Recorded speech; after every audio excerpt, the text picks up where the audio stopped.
నమస్కారం TC news కు స్వాగతం ముందుగా ముఖ్యాంశాలు పాలకొల్లులో మధ్యాహ్న భోజన పథకం అమలుపై తనిఖీ చేసిన రాష్ట్ర మంత్రి రామానాయుడు నాణ్యతపై ఆరా మనుషుల జీవితాల్లో భాగమైన పెంపుడు జంతువులు భీమవరంలో పేర్కొన్న పశ్చిమ గోదావరి జిల్లా కలెక్టర్ నాగరాణి తణుకు పట్టణంలో పారిశుధ్య సమస్యలను పరిశీలించేందుకు ఆకస్మిక తనిఖీ చేసిన ఎమ్మెల్యే ఆర్మిల్లి 2-వీలర్ మోటార్ సైకిల్ను నడుపుకుంటూ వార్డుల్లో పర్యటన తణుకులో ఘనంగా ప్రపంచ జునోసిస్ దినోత్సవం శునకాలకు ర్యాబిస్ టీకాలు వేసిన పశు వైద్యులు ప్రభుత్వ పాఠశాలల్లోనే పిల్లలను చేర్పించాలని కోరుతూ ఇరగవరం మండలంలో ప్రచారం చేసిన ఏపీ ఐక్య ఫెడరేషన్ ఉపాధ్యాయులు భారత ఆహార సంస్థ ఎఫ్సిఐ ఏర్పాటుకు మూలం మాజీ ఉప ప్రధాని బాబు జగజ్జీవన్ రావు యాగర్లపల్లిలో స్పష్టం చేసిన తాడేపల్లిగూడెం ఎమ్మెల్యే బొలిశెట్టి జిల్లా మండల స్థాయిలో మహిళలపై లైంగిక వేధింపుల నివారణ కమిటీలు ఏర్పాటు రాజమండ్రిలో ప్రకటించిన తూర్పుగోదావరి జిల్లా కలెక్టర్ ప్రశాంతి జన్మించిన శంకరగుప్తం గ్రామంలో సంగీత విద్వాంసులు మంగళంపల్లి జయంతి వేడుకలు విగ్రహానికి పూలమాలలు వేసి అంజలి ఘటించిన రాజోలు ఎమ్మెల్యే వరప్రసాద్ పి గన్నవరం గ్రామంలో మాజీ ఉప ప్రధాని జగజ్జీవన్ రాముకు నివాళులర్పించిన ఎమ్మెల్యే సత్యనారాయణ వాడపల్లి వెంకటేశ్వర స్వామిని పెద్ద సంఖ్యలో దర్శించుకున్న భక్తజనం ద్వారకా తిరుమల చిన్న వెంకన్నకు పూజలు చేసిన బీజేపీ రాష్ట్ర అధ్యక్షురాలు పురంధరేశ్వరి ఘన స్వాగతం పలికిన ఆలయ అధికారులు పాలకొల్లులో బీఆర్ఎంబీ మున్సిపల్ ఉన్నత పాఠశాలలో మధ్యాహ్న భోజనం పథకం అమలుపై రాష్ట్ర జలవనరుల అభివృద్ధి శాఖ మంత్రి డాక్టర్ నిమ్మల రామానాయుడు శనివారం ఆకస్మిక తనిఖీ చేశారు. ప్రతిరోజు భోజనం ఎలా ఉంటోంది అని విద్యార్థులకు పలు ప్రశ్నలు వేసి వారి నుండి సమాధానాలు రాబట్టారు. అనంతరం విద్యా సామగ్రిని పంపిణీ చేసి మాట్లాడారు. రాష్ట్ర వ్యాప్తంగా సుమారు 6 లక్షల మంది చిన్నారులు బడి బయట ఉన్నారన్నారు. వీరందరూ పాఠశాలలో చదువుకోవాలని ఈ రాష్ట్ర ముఖ్యమంత్రి నారా చంద్రబాబు నాయుడు నేను బడికి పోతా కార్యక్రమాన్ని రూపకల్పన చేశారన్నారు. ఉపాధ్యాయులు విద్యార్థులు ఇంటింటికి వెళ్లి పిల్లలను పాఠశాలలో చేర్పించాలని తల్లిదండ్రులను కోరారు. అలాగే ప్రభుత్వ పాఠశాలలో తెలుగుదేశం ప్రభుత్వం అందించే సదుపాయాల గురించి వివరించారు. ఈ కార్యక్రమంలో వివిధ శాఖల అధికారులు కూటమి పార్టీల నాయకులు పాల్గొన్నారు. శనివారం అన్నప్పుడు పద్ధతి లేకుండా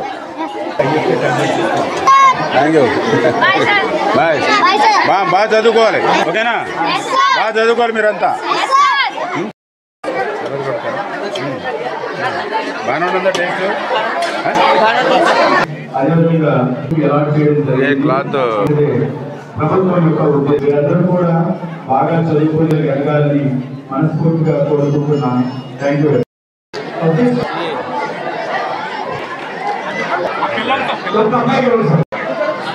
సమాజంలో విద్యకు ఉన్నటువంటి ప్రాధాన్యత ప్రాముఖ్యత తెలుగుదేశం ప్రభుత్వం ఎప్పుడు కూడా గుర్తు పెట్టుకునేటువంటి విషయాలు ఒక్కసారి గుర్తు చేస్తూ ఉన్నాం.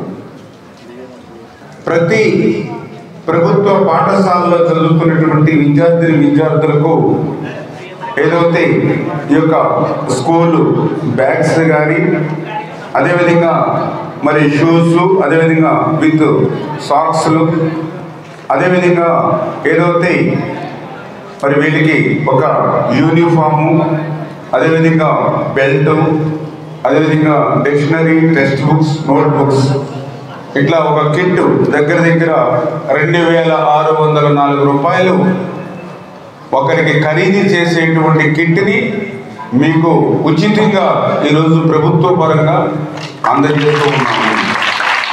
గత 5 సంవత్సరాల 1, 2, 3, 4, 5 తరగతులు కూడా ఒక ప్రాథమిక విద్య. నా చిన్నప్పటి నుంచి కూడా నా తల్లిదండ్రుల నుంచి కూడా ఒక ప్రాథమిక విద్య 1 to 5th. మీరు కూడా అట్లానే చాలా వరకు 1వ తరగతి నుంచి 5వ తరగతి వరకు ఒక పాఠశాలలో చదువుకున్నారు. మనుషుల జీవితాల్లో కొన్నేళ్లుగా పెంపుడు జంతువులు భాగమయ్యాయి అని జిల్లా కలెక్టర్ సి నాగరాణి తెలిపారు. భీమవరంలోని పశుసంవర్ధక శాఖ కార్యాలయంలో శనివారం నిర్వహించిన ప్రపంచ పశు సంక్రమిక వ్యాధుల నివారణ దినోత్సవ కార్యక్రమంలో ఆమె పాల్గొని మాట్లాడారు. వాటితో విపరీతమైన అనుబంధం పెంచుకుంటున్నారన్నారు. కానీ వాటి శుభ్రతపై దృష్టి పెట్టకపోవడం వల్ల జునోసిస్ వ్యాధులు సంక్రమిస్తున్నాయని వివరించారు. మన చుట్టూ మనతో పాటు మసలే పశుపక్షాదులు జంతువుల వల్ల మేలుతో పాటు ప్రమాదం కూడా పొంచి ఉందన్నారు. ఇటువంటి పలు రకాల కీటకాల వల్ల సుమారు 150కి పైగా వ్యాధులు వస్తాయన్నారు. ఇందులో ప్రాణాపాయం కలిగించే వ్యాధులు ఉన్నాయని గుర్తు చేశారు. ఈ కార్యక్రమంలో భీమవరం ఎమ్మెల్యే పులపర్తి రామాంజనేయులు, జిల్లా పశుసంవర్ధక శాఖ అధికారి doctor K Muralikrishna, DMHO doctor D మహేశ్వరరావులు పాల్గొన్నారు.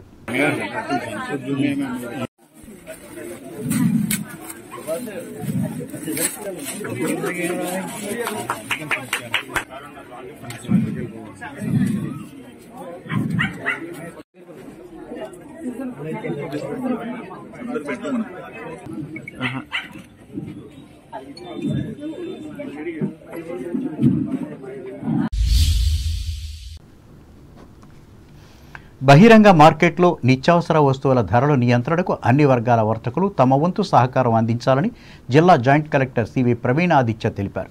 భీమవరంలోని రిటైల్ అమ్మకందారుల మార్కెట్లో నిత్యావసర వస్తువుల ధర స్థిరీకరణపై శనివారం నిర్వహించిన సమావేశంలో ఆయన పాల్గొని మాట్లాడారు. ప్రస్తుతం ఉల్లిపాయలు, కూరగాయలతో పాటు పప్పులు, బియ్యం, ఆయిల్ వంటి నిత్యావసర వస్తువులు అందుబాటులో లేని విధంగా రోజురోజుకు ధరలు పెరిగిపోతున్నాయన్నారు. వీటి భారం తగ్గించేందుకు వర్తకులు సహాయ సహకారాలు అందించాలన్నారు. ఇందుకు అవసరమైన చర్యలను చేపట్టేందుకు మార్కెటింగ్, సివిల్ సప్లై శాఖ రైస్, పప్పులు, ఆయిల్, కూరగాయలు, రిటైల్ వ్యాపారస్తులకు ఉల్లి, టమాటా ధరల నియంత్రణకు చేపట్టవలసిన చర్యలపై పలు సూచనలు జారీ చేశారు. రాబోయే వర్షాకాలం, ప్రకృతి విపత్తులను దృష్టిలో ఉంచుకొని నిత్యావసర ధరలు పెరగకుండా చర్యలు తీసుకోవాలని సూచించారు. అలాగే వర్తకులు వారి వద్ద ఉన్న స్టాక్స్ను వెంటనే భారత ప్రభుత్వ వెబ్ పోర్టల్లో నమోదు చేయాలని ఆదేశించారు. ఈ సమావేశంలో assistant director marketing A Sunil, civil supply జిల్లా manager T Sivaram Prasad, ASO M Ravishankar, వర్తక సంఘాలు పాల్గొన్నారు. తణుకు పట్టణానికి చెందిన పలు వీధుల్లో పేరుకుపోయిన పారిశుధ్య సమస్యలను పరిష్కరించే నేపథ్యంలో ఎమ్మెల్యే ఆరిమిల్లి రాధాకృష్ణ శనివారం ఉదయం 5 గంటలకు ద్విచక్ర వాహనాన్ని స్వంతంగా నడుపుకుంటూ వార్డుల్లో పర్యటించారు. ఈ మేరకు చెత్త ఉన్న చోట డ్రైనేజీల వద్ద ఆయన ఆగి పరిశీలించి పారిశుధ్య కార్మిక అధికారులతో మాట్లాడారు. ముఖ్యంగా ఈ వ్యర్థ పదార్థాలు ఎన్ని రోజుల నుంచి ఉన్నాయో స్థానిక ప్రజల ద్వారా తెలుసుకున్నారు. దాంతో ఇక నుంచి ఏ రోజుకు ఆ రోజు పారిశుధ్య సమస్యలను పరిష్కరించకపోతే చర్యలు తీసుకోవాల్సి ఉంటుందని సిబ్బందిని హెచ్చరించారు. అలాగే ఈ అంశంపై ప్రజల్లో కూడా చైతన్యం రావాల్సిన అవసరం ఉందని ఆరిమిల్లి అన్నారు. ఇందులో భాగంగా రోడ్లపై నిండి ఉన్న చెత్త సమాచారాన్ని మున్సిపల్ అధికారుల దృష్టికి తీసుకువెళ్లాలని సూచించారు. అంతేకాకుండా వ్యర్థ పదార్థాలను ఎక్కడ పడితే అక్కడ వేయకుండా నిర్దిష్టమైన డస్ట్బిన్లలో వేయాలని కోరారు. ఈ ఆకస్మిక పర్యటనలో ఎమ్మెల్యే వెంట మున్సిపల్ అధికారులు, తెలుగుదేశం పట్టణ అధ్యక్షులు కలగర వెంకటకృష్ణ, మాజీ కౌన్సిలర్లు గుమ్మళ్ళ హనుమంతరావు, సప్పారాజు, పార్టీ నాయకులు చదలవాడ నానీలు పాల్గొన్నారు.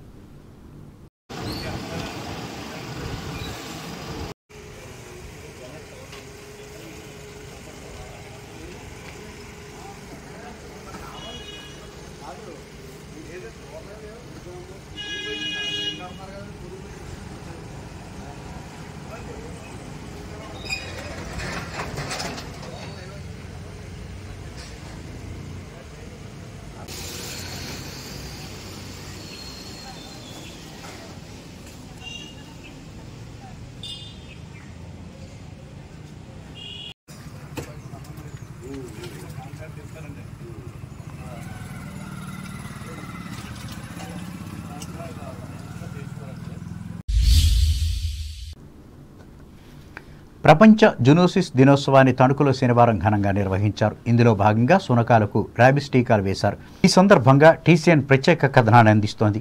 ఫ్రెంచ్ దేశానికి చెందిన జీవశాస్త్రవేత్త లూయి పాస్టర్ జంతువుల నుంచి మానవుడికి సంక్రమించే ర్యాబిస్ వ్యాధికి 1885 జూలై 6వ తేదీన విజయవంతంగా టీకా ప్రయోగించారు.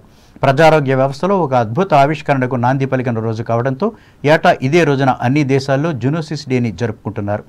జంతుజాలం నుంచి మానవాళికి బ్యాక్టీరియా, వైరస్, పరాన్నజీవుల ద్వారా సంక్రమించే రుగ్మతలను జెనెటిక్ వ్యాధులుగా పరిగణిస్తున్నారు. ఈ వ్యాధుల పట్ల ప్రజలను చైతన్యపరచడమే జునోసిస్ డే లక్ష్యం. ప్రపంచవ్యాప్తంగా ప్రతి సంవత్సరం 3లో 1 జంతువుల నుంచి సంక్రమించే వ్యాధుల బారిన పడుతున్నారు. సుమారు 25 లక్షల మంది ప్రాణాలు కోల్పోతున్నట్లు అంచనా. ఇటీవల కొత్తగా ఉద్భవిస్తున్న సాంక్రమిక వ్యాధుల్లో దాదాపు 75% పక్షులు, జంతువుల నుంచి వస్తున్నవేనని అమెరికాకు చెందిన centre for disease control and prevention అంటోంది. ఈ నేపథ్యంలో జునోటిక్ వ్యాధుల పట్ల చైతన్యం కలిగి నియంత్రణ దిశగా అడుగులు వేయటమే జునోసిస్ దినోత్సవ లక్ష్యంగా భావించవచ్చు. ఈ సందర్భంగా రాష్ట్ర పశు ఆరోగ్య సంస్థకు చెందిన తణుకు పశువుల ఆసుపత్రిలో ఈ దినోత్సవాన్ని నిర్వహించి కుక్కలకు వ్యాక్సిన్ వేశారు. అనంతరం animal health assistant director doctor V Prasad మాట్లాడుతూ ఈ దినోత్సవానికి ఉన్న ప్రాధాన్యతను వివరించారు. మనం అనాదిగా మనుషులకి పశువులకి ఉన్నటువంటి సంబంధం వల్ల పాలు, గుడ్లు, అలాగే మాంసం అనేటువంటి వాటిపై మనందరం కూడా ఆధారపడి ఉన్నాం. ఈ ఆధారపడటంలో కొంతమంది డైరెక్ట్గా కానీ కొంతమంది ఇండైరెక్ట్గా కానీ ఈ పశువులకి దగ్గరగా ఉండటం వల్ల కొన్ని రకాలైనటువంటి వ్యాధులు మనకి మనుషులకు సంక్రమించేటువంటి అవకాశం ఉంది. వీటినే జూనోటిక్ డిసీజ్ అంటారనమాట. ప్రపంచ ఆరోగ్య సంస్థ ఏంటంటే దాదాపు 300 రకాలైనటువంటి జబ్బులు మనకి ఈ పశువుల నుంచి మనుషులకు వ్యాప్తి చెందుతుందని చెప్పేసి గుర్తించడం జరిగింది. కానీ ఈ వ్యాధుల్లో ఈ 300 రకాల్లో కూడా అన్నిటి వల్ల మనం భయపడాల్సినటువంటి అవసరం ఉండదు. కొన్ని ప్రాణాంతకమైనవి అనమాట. అలాంటి వాటి గురించి మనందరం కూడా అవగాహన ఏర్పరచుకొని పశువుల నుంచి మనుషులకు సంక్రమించేటువంటి వ్యాధులు ఏంటంటే ముఖ్యంగా అనేటువంటి మనకి పెంపుడు కుక్కల ద్వారా మనకి రేబీస్ వ్యాధి అనేటువంటిది మనకి సోకుతుంటుంది. అంటే పెంపుడు కుక్కలకు కనుక మనం యాంటీ రేబీస్ వ్యాక్సిన్ చేయకపోయినట్లయితే అవి మనల్ని కరిచినా కానీ లేకపోతే వాటి చొంగ కానీ మన శరీరం మీద పడినట్లయితే మనకి రేబీస్ వ్యాధి అనేటువంటి సోకేటువంటి అవకాశం ఉంటుంది. కుక్కలు పెంచుకునే వాళ్ళందరూ కూడా కుక్క కరవపోయినా కూడా వాటి చొంగ పట్ట కూడా వాళ్ళు మనం జాగ్రత్త వహించాలి. మన శరీరం మీద గాయాలు ఉన్నప్పుడు ఆ గాయాల మీద కనుక ఈ కుక్క చొంగబడినట్లయితే మనకి రేబీస్ వ్యాధి సోకేటువంటి అవకాశం ఉంటుంది. సాధ్యమైనంత వరకు కూడా అందరూ కూడా ప్రతి సంవత్సరం యాంటీ రేబీస్ వ్యాక్సిన్ అనేటువంటిది టీకాలు కంపల్సరీగా తీసుకోవాలి. కానీ కొన్ని రకాలైనటువంటి జబ్బుల మీద ఇప్పటికి కూడా ప్రజల్లో కొంత అవగాహన లేదు. వాటిలో ప్రధానమైనటువంటిది కొన్ని రకాలైనటువంటి బ్యాక్టీరియల్ డిసీజెస్ ఉంటాయన్నమాట. లెప్టోస్పైరోసిస్ అనేటువంటి డిసీజ్ ఉంది. ఈ లెప్టోస్పైరోసిస్ డిసీజ్ ఏంటంటే కుక్కల్లో కనుక మనం 7-in-1 అనేటువంటి వ్యాక్సిన్ చేయకపోవడం వల్ల లెప్టోస్పైరోసిస్ అనే డిసీజ్ వస్తుంది. ఈ వ్యాధి వచ్చినప్పుడు వాడి యొక్క మలం ద్వారా వాడి యొక్క యూరిన్ ద్వారా మనుషులకి లెప్టోస్పైర్ ఆర్గానిజమ్స్ మనుషులకి సంక్రమించేసి మనుషుల్లో ప్రాణాంతకం అవుతుంది. వీటి పట్ల కూడా మనం ఎక్కువగా అవగాహన పెంచుకోవాలి. ఇప్పటికి కూడా కొంత మనకి అనాగరికమైనటువంటి అలవాట్లు ఉన్నాయి కొన్ని ప్రాంతాల్లో. అంటే పచ్చి మాంసం తినటము, పచ్చి గుడ్లు తినటము, పచ్చి పాలు తాగటం అనేటువంటి అవి జరుగుతున్నాయి. అలాంటి అలవాట్లన్నీ మారేయాలి. పచ్చిపాలు కనుక తాగినట్లయితే మనం చాలామంది అపోహతోటి బలం వచ్చింది అనుకుంటారు. కానీ దాంట్లో టీబీ బ్యాక్టీరియా ఉంటాయి. పచ్చిగుడ్లు తింటే మనకి సాల్మోనెల్లోసిస్ అనేటువంటి వ్యాధి వస్తుంది. అలాగే మాంసం కూడా మనం సరిగా ఉడికించకపోయినట్లయితే యాంథ్రాక్స్ అనేటువంటి డిసీజ్ వస్తుంది. కాబట్టి ఈ వ్యాధుల పట్ల మనందరం కూడా అవగాహన ఏర్పరచుకొని భయపడాల్సిన పని లేదు. ఈ వ్యాధులు వస్తాయని చెప్పేసి మనం పశువులు పెంచుకోకపోవడం మానేయడం అనే దాని గురించి భయపడాల్సిన అవసరం లేదు. ఈ కార్యక్రమంలో deputy director doctor B Suryachandrarao, మరో assistant director doctor R Sridhar సిబ్బంది పాల్గొన్నారు. ఆంధ్రప్రదేశ్ ఐక్య ఉపాధ్యాయ ఫెడరేషన్ ఆధ్వర్యంలో ఇరగవరం మండలంలోని పలు గ్రామాల్లో శనివారం ప్రచారం నిర్వహించారు. ఈ మేరకు ప్రభుత్వ స్కూళ్లలో పిల్లలను చేర్పించాలని తల్లిదండ్రులకు విజ్ఞప్తి చేశారు. అన్ని అర్హతలో ఉన్న ఉపాధ్యాయులతో నిర్వహిస్తున్న సర్కారు పాఠశాలను ప్రోత్సహించి ప్రయోజనం పొందాలని సూచించారు. అలాగే ఉన్నత పాఠశాలల్లో తెలుగు, ఇంగ్లీష్ మీడియంలను సమాంతరంగా నడపాలని ప్రభుత్వానికి విజ్ఞప్తి చేశారు. ఇందులో భాగంగా మీడియంని ఎంచుకునే అవకాశం విద్యార్థులకు ఇవ్వాలని డిమాండ్ చేశారు. గత ప్రభుత్వం తీసుకొచ్చిన జీవో 117ను రద్దు చేసి 1:40గా ఉపాధ్యాయులను నియమించాలని విజ్ఞప్తి చేశారు. ఈ కార్యక్రమంలో ఫెడరేషన్ పశ్చిమ గోదావరి జిల్లా ప్రధాన కార్యదర్శి ఏకేవి రామభద్రం, మండల శాఖ అధ్యక్షులు కె గౌతమ్ కుమార్, ప్రధాన కార్యదర్శి మల్లుల రాఘవులు, సీనియర్ నాయకులు గుబ్బల వీరన్నలు పాల్గొన్నారు. చారిత్రక ప్రాధాన్యత కలిగిన తణుకు రోటరీ క్లబ్ అందిస్తున్న సేవలు ఇతర సేవా సంస్థలకు స్ఫూర్తిగా నిలిచాయని MLA Armilli Radhakrishna, south central railways operational manager M Dinesh కుమారులు పేర్కొన్నారు. ఈ క్లబ్ నూతన పాలకవర్గ ప్రమాణ స్వీకారోత్సవ సభలో శనివారం వారు ముఖ్య అతిథిగా పాల్గొని మాట్లాడారు. సమాజ అభివృద్ధికి స్వచ్ఛంద సేవా సంస్థల పాత్ర గణనీయమైందన్నారు. అధ్యక్షులు గోకవరపు సుధాకర్ మాట్లాడుతూ ఏడాది పాటు నిర్వహించిన సేవా కార్యక్రమాలను వివరించారు. అనంతరం నూతన కమిటీ అధ్యక్షునిగా నియమితులైన ఆనందం మస్తాన్రావు, ఉపాధ్యక్షులుగా కలగర వెంకటకృష్ణ, కార్యదర్శి కటారి సిద్ధార్థ, కోశాధికారి వంగూరి హనుమంతరావులతో పాటు వివిధ విభాగాల డైరెక్టర్ల చేత క్లబ్ డిస్ట్రిక్ట్ అసిస్టెంట్ గవర్నర్ ముత్యాల శ్రీనివాస్ ప్రమాణ స్వీకారం చేయించారు. డాక్టర్ వత్సవాయి వెంకటరాజు సత్యవతి రోటరీ సమావేశ మందిరంలో జరిగిన ఈ సభలో రోటరాక్ట్ సభ్యులే కాకుండా వివిధ రంగాలకు చెందిన ప్రముఖులు పాల్గొని నూతన నాయకులను అభినందించారు.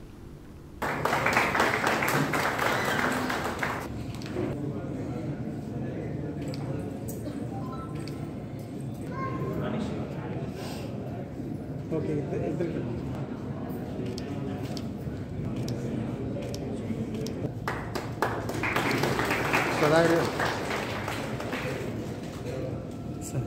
సార్ అట్లా బకెట్లో చూడండి. Okay ready, smile smile sir.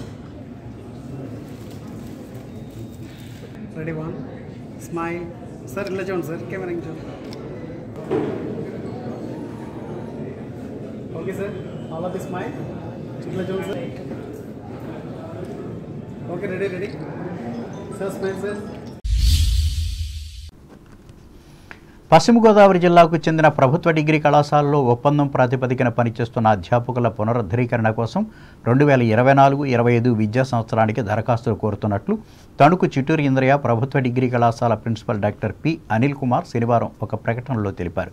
ఇదే జిల్లాలో 2023-24 సంవత్సరంలో పనిచేస్తున్న ఈ ఒప్పంద అధ్యాపకులు మాత్రమే అర్హులని ఆయన చెప్పారు. ఆసక్తి గల ఈ అధ్యాపకులు ఉద్యోగ పునరుద్ధరణ కోసం జూలై 9వ తేదీ సాయంత్రం 5 గంటల లోపు సంబంధిత ప్రభుత్వ డిగ్రీ కళాశాలలో దరఖాస్తు చేసుకోవాలని ప్రిన్సిపల్ కోరారు. ఇదే నెల 15వ తేదీన జిల్లా కలెక్టరేట్లో సెలక్షన్ కమిటీ సమక్షంలో ఒప్పందం అధ్యాపకుల రెన్యువల్ కోసం కౌన్సిలింగ్ జరుగునని ఆయన వివరించారు. ఇప్పుడు వాణిజ్య ప్రకటనలు.